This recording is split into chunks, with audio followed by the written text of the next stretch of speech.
माह सयाम नेकियां कमाने के महीने को नाजायज मुनाफाखोरों ने लूट खसूट का सीजन बना दिया। अशिया खुरोनोश की कीमतों में मनमाना इजाफा कर दिया। गोश्त, अंडे, सब्जी, फल, हर चीज के दाम बढ़ गए। मुल्क में महंगाई आसमान पर पहुंच गई।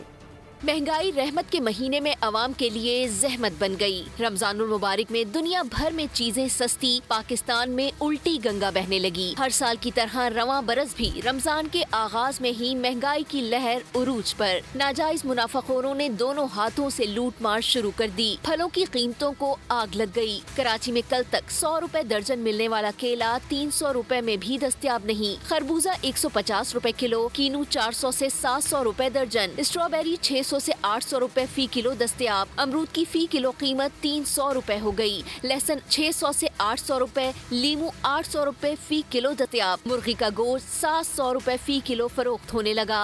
अंडे भी मजीद महंगे, फी दर्जन कीमत 300 रुपए पर पहुंच गई। शहरियों का कहना है कि महंगाई का जिन बेकाबू हो चुका है, ऐसे में कैसे गुजारा करें। अवाम का मुतालबा है कि माह मुबारक में महंगाई पर काबू पाने के लिए गिरा फरोशों को लगाम डाली जाए।